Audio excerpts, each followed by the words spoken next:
ನೋಡಿ, ಬಾಬಾ ಸಾಹೇಬ್ ಅಂಬೇಡ್ಕರ್ ಅವರು ಬಹಳ ಸ್ಪಷ್ಟವಾಗಿ ಅವರ ಕೊನೆಯ ಭಾಷಣದಲ್ಲಿ ಪಾರ್ಲಿಮೆಂಟ್ನಲ್ಲಿ ಹೇಳಿದ್ದಾರೆ, who is an aunty national, ಅಂದರೆ ದೇಶದ್ರೋಹಿಗಳು ಯಾರು, ಯಾರು ಸಮಾಜದಲ್ಲಿ ಏನೋ ಈ ಕೋಮದ ವಿಷ ಬೀಜವನ್ನು ಬಿಚ್ತಾರೆ, ಜಾತಿನಲ್ಲಿ ಜಗಳ ಹಚ್ತಾರೆ, ಧರ್ಮಗಳಲ್ಲಿ ಅಸೂಯೆ ಉಂಟು ಮಾಡ್ತಾರೆ, ಯಾರು ಏನು ಹಿಂದುಳಿದ ವರ್ಗದವರು ಇರ್ಬೋದು, ಸಮಾಜದ ಕಟ್ಟಕಡೆಯ ಸಮಾಜಗಳಿಗೆ ಆರ್ಥಿಕ ಹಾಗೂ ಸಾಮಾಜಿಕ ನ್ಯಾಯದಿಂದ ದೂರ ಇಡ್ತಾರೆ, ಆ ಎಲ್ಲ ತತ್ವಗಳು, ಆ ಎಲ್ಲ ಸಿದ್ಧಾಂತಗಳು, ಆ ಎಲ್ಲ ಸಂಘಟನೆಗಳು ನಿಜವಾದ ದೇಶದ್ರೋಹಿ ಅಂತ ಅವ್ರು ಹೇಳಿದ್ದಾರೆ.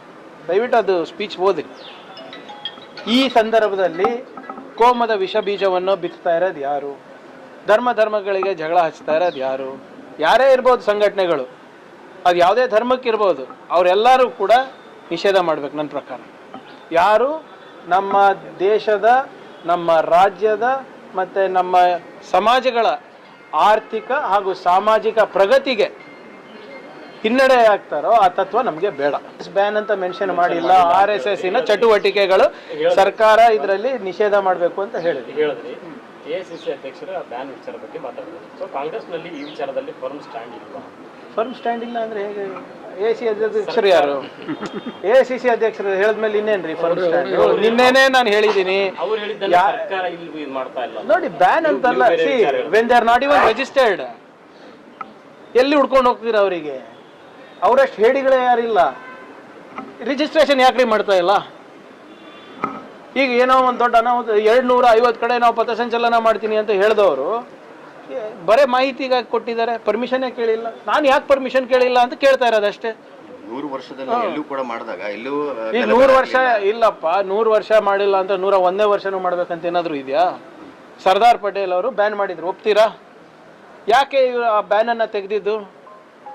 ಯಾಕೆ ಇವರು ಹೋಗಿ ಸರ್ದಾರ್ ಪಟೇಲ್ ಅವರು ಕೈಕಾಲು ಬಿದ್ದು, ಇಲ್ಲ ನಾವು ಇನ್ನು ಮುಂದೆ ನಮ್ಮ ಭಕ್ತಿ ಏನಿದೆ, ನಮ್ಮ ನಿಷ್ಠೆ ಏನಿದೆ, ನಾವು ಭಾರತದ ಸಂವಿಧಾನಕ್ಕೆ ಇಡ್ತೀವಿ, ಭಾರತದ ಧ್ವಜಕ್ಕೆ ನಾವು ಬಾಗ್ತೀವಿ ಅಂತ ಹೇಳಿದ್ಮೇಲೆ ಅವ್ರು ವಿಡ್ರಾ ಮಾಡ್ಕೊಂಡಿದ್ದಾರೆ. ಇತಿಹಾಸ ಕರೆಕ್ಟಾ?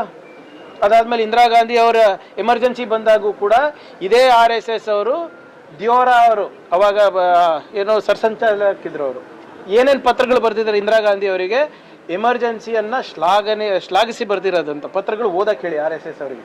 ನಾನು ಪದೇ ಹೇಳ್ತಾ ಇದ್ದೀನಿ, ದಯವಿಟ್ಟು ನಾನು ಹೇಳ್ತಾ ಇದ್ದೀನಿ ಅಂತ ಏನು ನಂಬಕ್ಕೆ ಹೋಗಬೇಡಿ. RSSನ ಮ್ಯಾಗ್ಝಿನ್ ಆರ್ಗನೈಸರ್ನಲ್ಲಿ ಅವರ ಸಂಚಿಕೆಯಲ್ಲಿ ಏನೇನು ಬರ್ತಿದ್ದಾರೆ ಅದು ಓದಿ ಸಾಕು. ನಂದು ಸ್ಪಷ್ಟವಾದಂಥ ಸಿದ್ಧಾಂತ